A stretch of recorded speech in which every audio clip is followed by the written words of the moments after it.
Hello guys and welcome to entertainment bot. मेरा नाम है प्रशांत और आज हम बात करेंगे कि इंडियन एनिमेशन इंडस्ट्री की मेन स्ट्रीम प्रॉब्लम आखिर क्या है और क्यों इनके बने एनिमेटेड शोज अब किसी को पसंद नहीं आते। और ये सब हम समझेंगे कई सारे पॉइंट्स के साथ, जैसे characterisation, story, classification in genres. और इस क्लासिफिकेशन वाले पॉइंट को आप मिस मत करिएगा क्योंकि इससे सबसे ज्यादा चीजें क्लियर होंगी। तो बिना किसी देरी के लेट्स गेट स्टार्टेड। तो सबसे पहले मैं ये बता दूं कि हम आज टेक्निकल पैरामीटर्स नहीं लेंगे कि इनकी एनिमेशन क्वालिटी और रिप्रेजेंटेशन कैसे हैं, कॉज ये 3D बनाने के बाद भी उतना कुछ खास नहीं कर पाते। आज बात है इन सब से कुछ ज्यादा रूट चीजों की जो कि एक शो के रियल सेंस से जुड़ी होती हैं। सबसे पहला पैरामीटर है कैरेक्टराइजेशन। जितने भी इंडियन एनिमेटेड सीरीज हैं जो डेली बेसिस पे टीवीज में आती हैं, आप उन सब को उठा लीजिए, उसमें एक भी कैरेक्टर डिस्टिंक्ट नहीं होता कि वो क्या या किस एस्पेक्ट को रिप्रेजेंट करता है। सब चीज बस एंटरटेनमेंट के पॉइंट ऑफ व्यू से बना दी गई है। इनमें कोई लय नहीं होता, इनके कोई कॉन्सेप्ट नहीं होते, ना आइडियोलॉजीज होती है। वो बस एक बेसिक से प्लॉट के हिसाब से चल रहे होते हैं। जैसे अगर मैं कुछ एग्जाम्पल्स दूं तो आप सब ने इन शोज को देखा ही होगा, जैसे मोटू पतलू,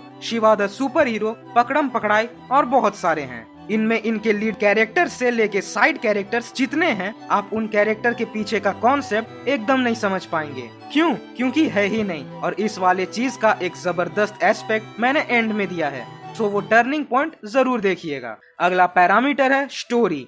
आपने एक चीज नोटिस की होगी, most of the Indian animated series की कोई सोल स्टोरी नहीं होती। वो छोटे छोटे एपिसोड्स में चलते हैं और सब में अलग ही इवेंट्स हो रहे हैं, यानी ऑल ओवर इन शोज का कोई कंप्लीट मीनिंगफुल स्टोरी होता ही नहीं है। और उनका हर एक शॉर्ट एपिसोड उनके किसी भी एपिसोड से जुड़ा नहीं होता। इससे जो डिसकंटिन्यूटी पैदा होती है, उससे आप एक ओवरऑल मजा नहीं ले पाएंगे, कॉज हर बार आप कुछ और ही देख रहे होते हैं और इवेंट्स काफी रिपीटेटिव होते हैं। कुछ छोटे मोटे प्रॉब्लम्स आते हैं शहर में और मेन कैरेक्टर उसे टैकल करने लग जाते हैं और पूरी एनिमेटेड सीरीज उन मेन कैरेक्टर्स के ही चारों तरफ चलती है। स्टोरी में कोई वैरायटी नहीं आते, कोई बदलाव नहीं आती और ब्रांचिंग भी नहीं होती। स्टोरी आर्क्स और कैरेक्टर डेवलपमेंट जैसी चीजें तो भूल ही जाइए। तो हमारा ये अगला पैरामीटर पिछले वाले से जुड़ा हुआ है और ये है क्लासिफिकेशन ऑफ जॉनर्स। अब कुछ लोग ये कह सकते हैं कि भाई ऐसा तो कई एनिमे में भी होते हैं, जैसे शिनचैन और डोरेमोन, उसमें भी शॉर्ट स्टोरीज होते हैं। तो जी हाँ, होते हैं, बट वहाँ पे जॉनर्स बटे हुए हैं। बाकी एनिमे में कैटेगरीज हैं, जैसे कोडोमोमो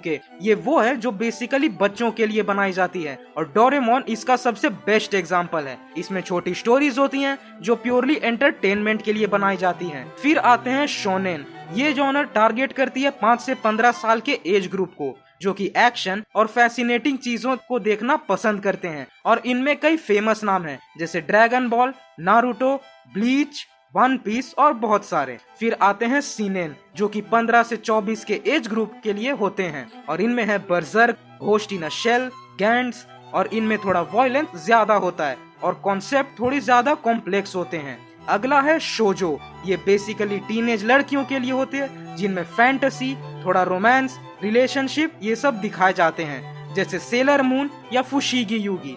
तो बेसिकली आप ये देखिए कि हर एज ग्रुप ऑडियंस के लिए उनकी पसंद और चॉइसेस के एनिमेटेड सीरीज अवेलेबल हैं। और ऑफ कोर्स एज के हिसाब से हमारे चॉइसेस बदलते हैं। एक सर्टेन एज जाने के बाद आप वो बच्चों वाले शोज नहीं देखना चाहेंगे, आप फिर कुछ और कूल सा कॉन्सेप्ट देखना चाहेंगे, थोड़ा एक्शन के साथ, तो आपके लिए शोनेन है। उससे थोड़ा और बड़े होंगे तो फिर चॉइसेस बदलेंगी, तो आपके लिए सीनेन है। पर इंडियन एनिमेटेड सीरीज में चॉइसेस है ही नहीं। यहाँ हर बच्चा एक सर्टेन एज हिट करने के बाद उसके पास कुछ नहीं होता कि वो देखे, कॉज अब वो इतना छोटा नहीं कि वो बच्चों वाली सीरीज देखेगा और वो अभी इतना बड़ा भी नहीं हुआ कि न्यूज देखने लग जाए। तो इस एज ग्रुप के लिए इंडिया में कुछ नहीं है देखने को और ये बहुत बड़ा, सीरियसली बहुत बड़ा ड्रॉबैक है इंडियन एनिमेशन इंडस्ट्री का। तो अगला पैरामीटर है कॉन्सेप्ट और टीचिंग्स का। आपने देखा होगा बाकी जो एनिमेशन होती है उनमें जो प्रोटैगनिस्ट होते हैं वो एक आइडियोलॉजी पे चलते हैं। उनकी खुद की एक अंडरस्टैंडिंग और सोच होती है जो बाकी सभी से अलग होती है। उन एनिमे में उनसे जुड़े कॉन्सेप्ट एकदम स्ट्रॉन्ग और क्लियर होते हैं। टीचिंग्स और मैसेजेस होते हैं जिनमें सबसे ज्यादा जो रिप्रेजेंट किया जाता है वो है you have to do hard work in order to achieve greatness. आपको कभी कुछ भी आसानी से नहीं मिलने वाला, भले वो आपकी किस्मत में हो तो भी, तब भी आपको मेहनत करनी होगी बिना हार माने। जैसे गोकू, नारुतो, ऐश, जिंगा, तांजीरो, डेकू, सुबासा, मार्क जितने भी हों। और जिन्हें पावर्स मिली भी हैं तो भी वो खुद को ट्रेन करते हैं उन्हें कंट्रोल करने के लिए। यहाँ ऐसा नहीं होता कि आपने एक लड्डू खाया और सबको धो दिया, एक प्लेट समोसा गटक के विलन्स को पीट दिया। ये इलॉजिकली चलते हैं। आप बचपन से जिन चीजों को सबसे ज्यादा देख रहे हैं, जब उन्हीं से आप कुछ नहीं सीख पाएंगे तो आपने उतना कुछ देखा क्यों? और वो आपके क्रिएटिविटी को बढ़ा भी नहीं रहे, क्योंकि आप जो देखते हैं उसे ही सोचते भी हैं। और इंडियन एनिमेशन में आप बस नॉर्मल कंडीशन और सरकमस्टांसेस को देख रहे हैं। इससे आप ऑडियंस के माइंड को कितना क्रिएटिव बना दोगे? वही दूसरे सोर्स किस लेवल के वैरायटी को दिखा रहे हैं आप ये समझिए। आपने किकर्स में नॉर्मल वर्ल्ड जैसे कॉन्सेप्ट देखे हैं, वहीं इनाजुमा 11 में उसी गेम को थोड़ा और क्रिएटिव और पावरफुल वे में दिखाया गया। पोकेमॉन में हमारी दुनिया को ही दिखाया गया, बट एक ऐसे स्पेशीज के साथ जिनमें अलग पावर्स होते हैं। बेब्लेड में भी कॉन्सेप्ट को और एनहेंस किया गया और अब कुछ ऐसी चीजें एग्जिस्ट करती थी जिसके पावर लेवल काफी डिस्ट्रक्टिव थे। वहीं नारुतो के निंजा वर्ल्ड में देखिए, जहां बैटल नॉर्मली नहीं जुट्सूस पे होते थे। तो आप इसी में देखिए कि अब इतने वाइड रेंज्ड शोज को देखने से आपकी थिंकिंग कैपेसिटी भी काफी वाइब्रेंट होगी।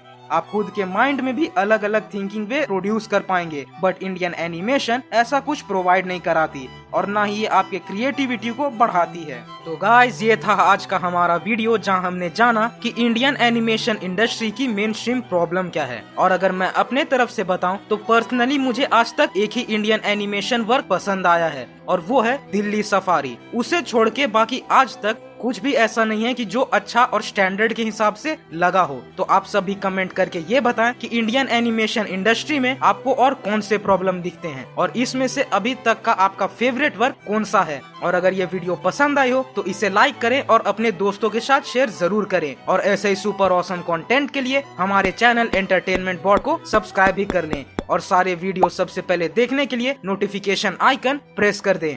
तो मिलते हैं अपने नेक्स्ट वीडियो में। Till then, bye bye. May the force be with you. The force is with you, young Skywalker. May the force be with you. May the force be with you. May the force be with you.